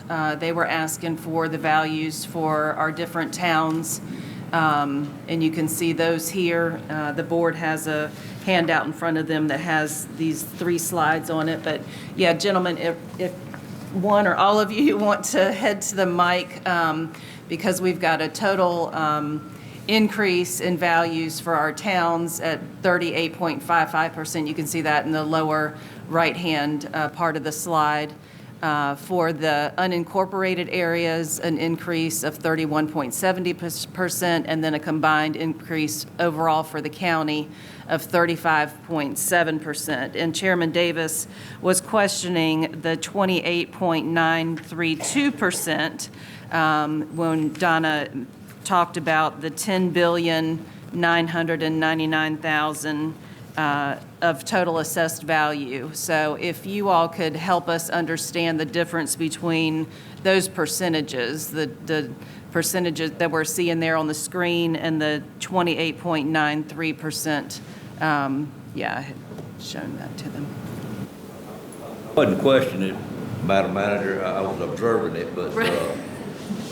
I want to give you an explanation for that. Yeah, what my real question was, we were hearing mid-40s, and how does that mid-40 number, the way you arrived at that, look versus what's the difference when we are now at 29? Well, and we're trying to figure it out on the fly. But this, when we did this is just the data that was in front of us at that time.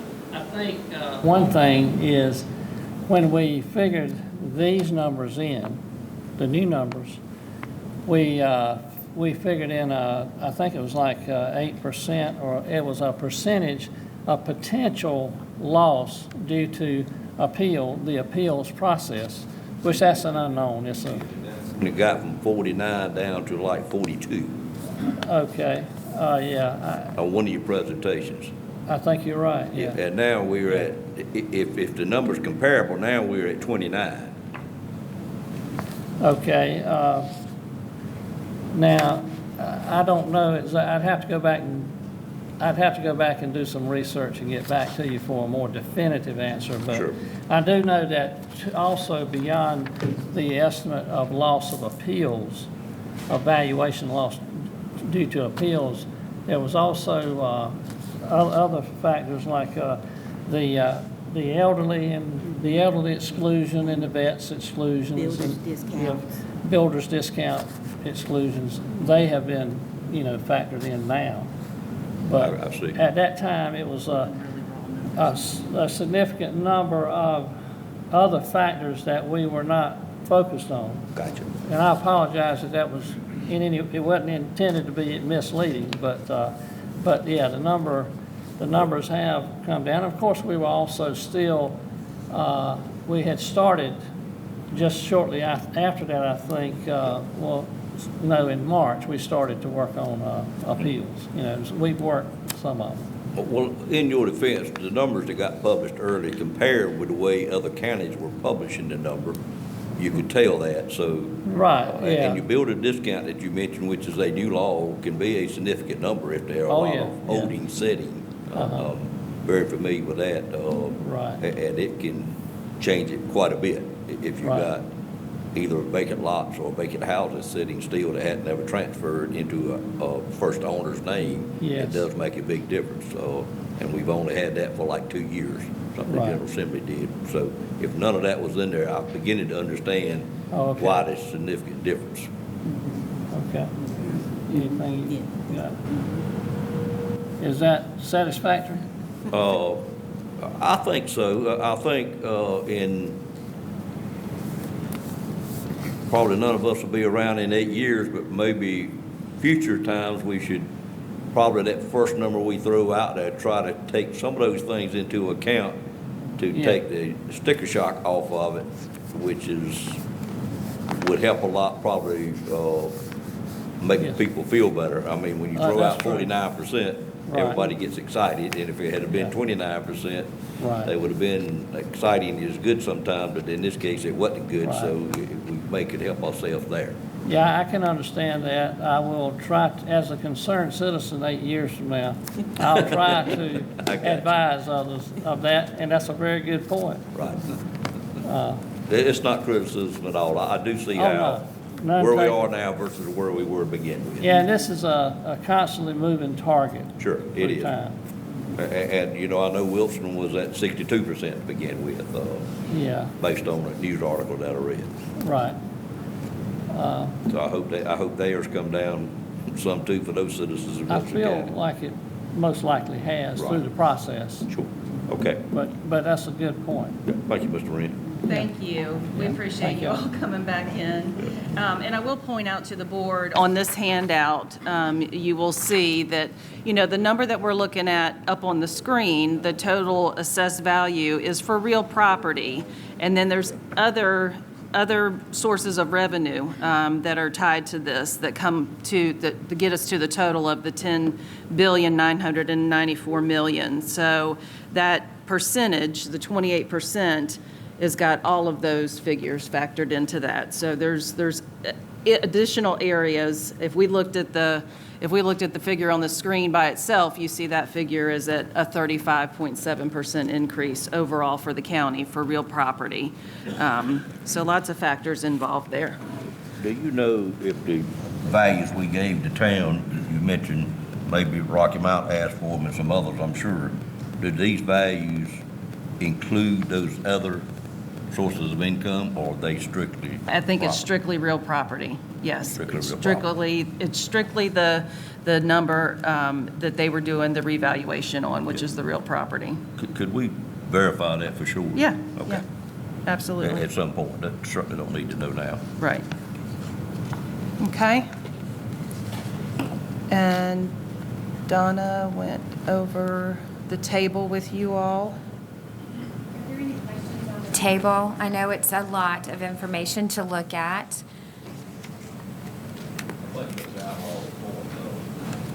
Explaining the formula maybe be simple than someone understanding the table, which he did very well. So Right. This could really confuse somebody, I think. I know you fully understand it, but for them to understand how to get there, be much simpler. Sure. I was taking everyone back to elementary school here with the tables. I think you would take them to advanced algebra myself. So now we're going to ask Donna to do a review of the revenues with us, and that page looks like this, the next page in your packet.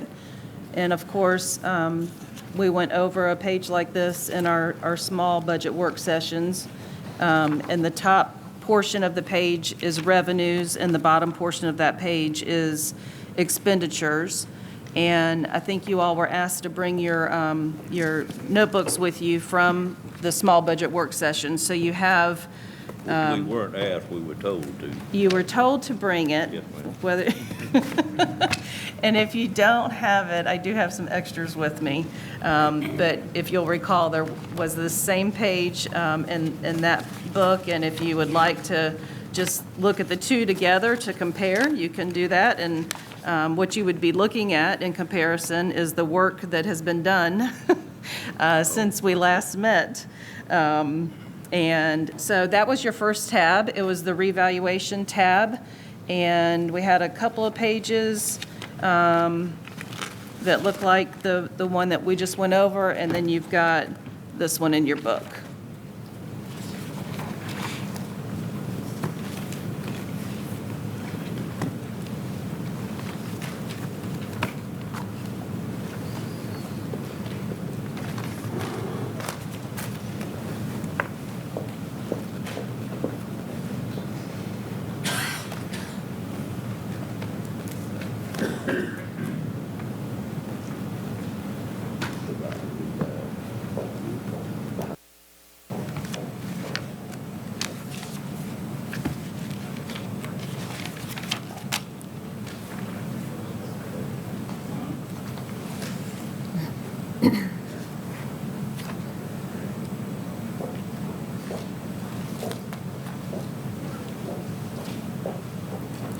So again, I just draw you back to that one because this was very preliminary at the beginning of our process, and we were showing the board there on that top section. Donna has it highlighted in the yellow, the fund balance appropriation number of $17,263,533 was our gap at that time. And Donna, I won't steal your thunder. I'll turn it over to you. So first of all, what I want to say is this is not a meeting for a recommended budget, but this is the work that we've done to date to get a draft, what we're looking towards, what Stacy would be presenting as part of her message, and where we are at this point in time.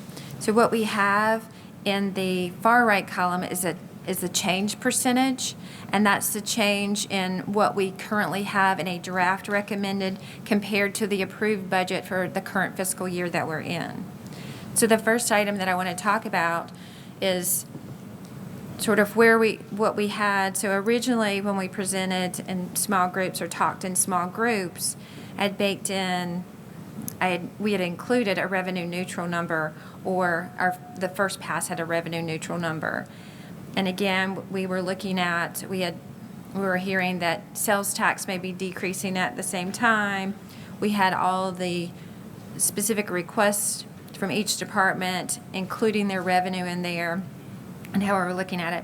So where we are right now, I just wanted to tell you, we're going to start with property taxes. So what we have currently considered in this draft is a 63-cent tax rate instead of a revenue neutral rate. And that, again, just a draft, just a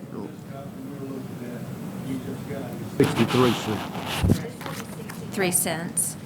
And so with that, the property taxes, which also includes a prior tax collection amount of about $250,000 and interest earnings of about $250,000. So we would look at property tax or ad valorem taxes around, we would estimate a budget of $68,030,645. We also went back, we got some information from the League of Municipalities. They were looking at sales tax, which is our next largest revenue source, and they were showing that there could potentially be about a 2% growth. So what we knew, we have actual information. We went back and picked up the actual collections from 23. So instead of having growth over the current year as more of a conservative number, we went back and picked up the sales tax. So instead of having a decrease in what we're looking at in sales tax, it will be consumption. We know prices are going up, which also would mean sales tax would be increasing. But again, it's a little bit of a conservative number. We put in the actual collections of sales tax from 2023. The other items that we've looked at as we've gone back to the different departments and talked about operating expenses, where the funds could come in. Health department has actually increased some of their federal state and federal funds that they could collect on, looking at different places in there. We went back to social services. We looked at some of their expenses that they had considered and asked them to take another look at that. A lot of our income with social services comes from the state, but there are limits on certain parts of their budget, and so that the county can only, that the county pays for. And so we looked at some of those cuts as well, and so that did decrease the revenue that they had in there. So it cut back on some state revenue that we were originally looking at, but at the same time, it cut back some of their expenditures. So we were trying to balance it out. We had them go back and take a look at it and see a different number and where we thought we could have a comfort level. So there's where some of those changes in Health Department and Department of Social Services, they are actually directed based on how they fund their operations and where the sources of funding can come from the state. Then pretty much the only other operational change or significant operational change we have considered some potential revenue with our hospital. We included some of that in this number that we didn't have before. And the other item that we included was ARPA interest would be a transfer in. We considered that to help cover some of our capital that we looked at, because as you recall, our original request for capital was 6.1 million, and so we've tried to cut that back, but also we know that we have to continue funding capital for our departments, and so we talked to our ARPA committee to see if we could use those funds. So anyway, at this current point in time, we would potentially look at about a 7% increase of our budget over prior fiscal year, or 6.9%, what we're calculating. And where we are right now in the draft recommended, we would have a fund balance appropriation of $2,236,244. But that's the work that we've done right now. It's been a lot of, as I'm going to use Sue's information, we had to sharpen our pencil and try to get in there. I just got punched, but I'm getting ready to punch you. No, I punched you because it's a very pleasant change from what we had to start with. Right, but understand, there's a lot that's been cut, and I'll talk about some of that when we talk about the expense side. We had over $6 million worth of requests for capital that has been reduced to $830,000 of PAYGO, as you saw from Mitch's presentation this morning, plus $1,050,000 that we'll be able to take advantage of that has been earnings from ARPA funds that we have. So, that number has been reduced, and there's been a lot of cuts with the operational budgets, and I'll just share more details about that as we move forward. But does anybody have any questions for Donna about the revenue side? Donna, do you have a breakdown in front of you of other revenue? Is investment earnings, which right now is $1,200,000. We have some miscellaneous revenue in there, which would be collections, where we charge a little bit of collection percent for collecting from municipalities, and that's also where we have our revenue for the hospital built in there. Can you tell me what you got there? $2 million. Okay. So since we haven't met with the educators yet, is this estimate, you think, fairly reasonable? I do not know. We have added $1,250,000 to the for the school system, and another $250,000 increase for the community college. But they've given you no indication? We have not heard anything at this point in time. Include those, it is a 5% increase for both of them. So we know that we haven't met don't know what their number looks like, but we did want to include something in there for the schools. So you said $1,250,000 for NCPS and $250,000 for NCC. 1.5 altogether. Donna, is the $1,250,000 Operational. is a reoccurring revenue, or is it it's about the same number that I think we have available from a one-time appropriation? Is that what we're using? So it's a reoccurring revenue? Yes, it is. Okay, all right. Well, it's reoccurring expenditure that we added, so it would be funded by reoccurring revenue. Right, and not the one-time revenue that we've got, which Exactly. is probably in that same range. That is not included in this number at Okay, all. okay, thank you. Chairman, I have a question for either Madam Manager or for Donna. The public safety, if you said the reason for the decrease, I missed it. The last time we met, it was a 22.2% change. Now it's 17.7. That's a reduction of about 1.4 million. Well, the original information had new positions included. We don't have new positions in here. We do have our estimated pay study numbers still included, but in this current draft, we do not have any new positions in for any department. That's the difference from the That is last the time. difference. Okay. And cuts to their operational budgets. There have been cuts to budgets, so, yeah.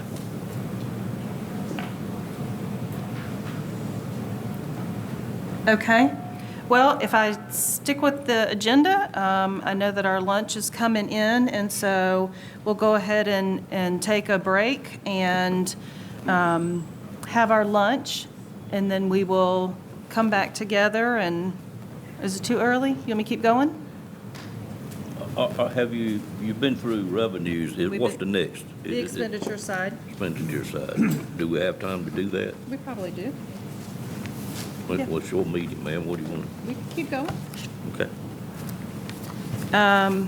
So the next set of handouts that you have look like this, and they go along with the expenditure side that you had from our small budget meetings. And so I did want to just make the board aware, again, I mean, we didn't close that, we didn't get rid of 15 million easily. There are some pain points included, and so I will talk through. We've got cuts to budgets, and I'll say that generally they were line items for things like uniforms, supplies, travel and training, equipment supplies, sometimes some vehicle maintenance, depending on if new vehicles have entered those departments recently, and things like that. But there have been cuts to our operational budgets.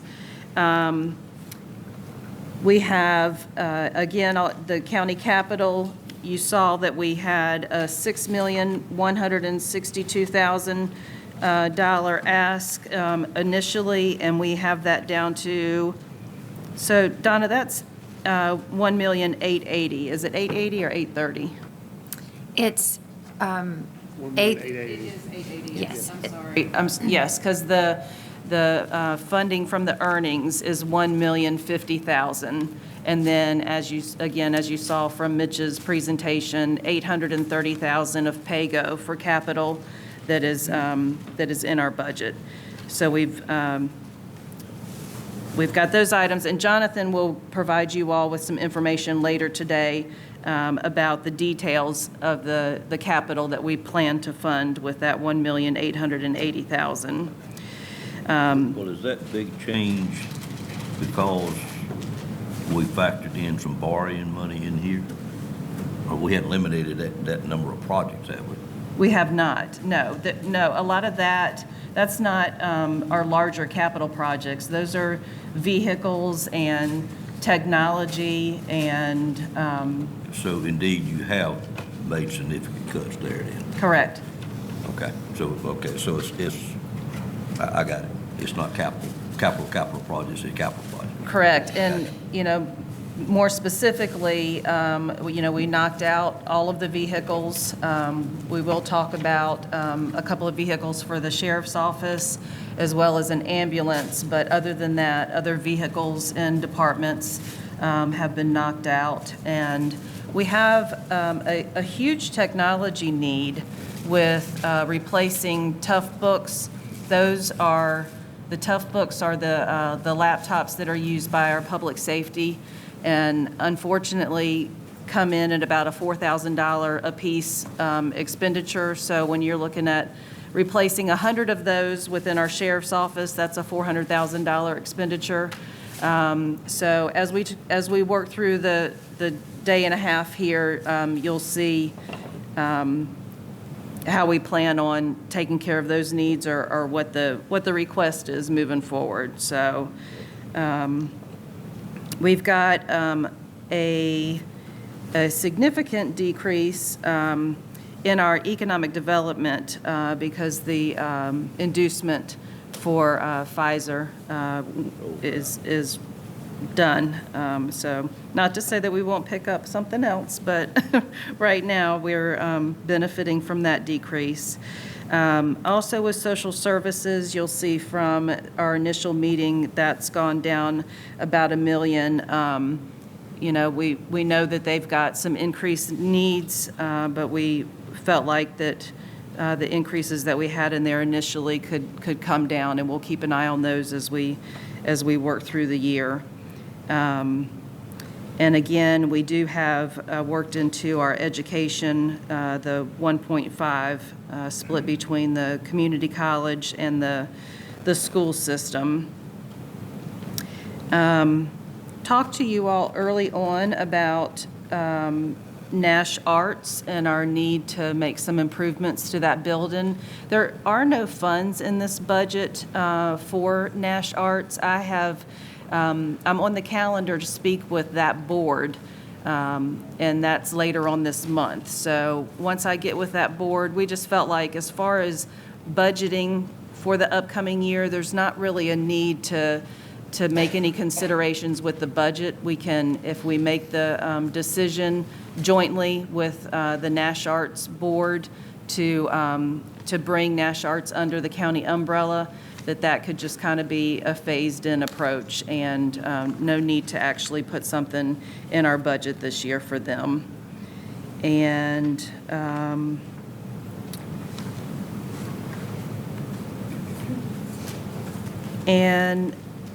I think that's about it for the expenditure side. Again, no new positions. We've got.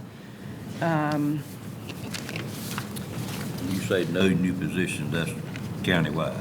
Right, and actually I'll speak later in detail about positions because there is two things that need to happen there, but we'll talk later on in the presentation about those. But I think that's about it on the expenditure side. Does anybody have any questions? Couple, under economic development, you talked about Pfizer coming off. Mm-hmm. I know we have added back on for the engine plant. Have we put that number in there? Okay. As if, same thing with debt service, we are including in, it's a commitment that we've made. So the new one at the engine plant we have got in here. Do we have a contract on that? Starting at 26, right? Okay. Yeah, that's not. It starts later. Mm-hmm. It starts at 26. Okay, it starts a year later, okay. But if we have an agreement in place, it's included. Okay. Well, that would be a significant one that would go back on to take Pfizer then. Okay. Correct.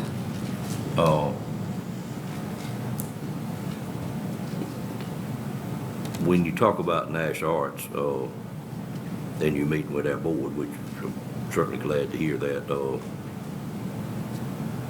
there was some comments in a local paper today that you may wish to read that we need to be sure they fully understand what they're doing. Sure. I was just talking about I think I moved and he turned up. But I was talking about the incentives. We do have some new ones coming on, but they are not in this year is what they said. And then the Nash Arts, I know we're going to work with that board and it will be a joint decision. But I did read early this morning an editorial that I'd like to have that paper understand what's going on totally, because it wasn't a positive editorial. Okay. I'll look into that. Okay. So I'm hearing we're at a 63% tax rate. We got a balanced budget, but we're gonna hear some other things later on that we may get a recommendation that we need to put back in.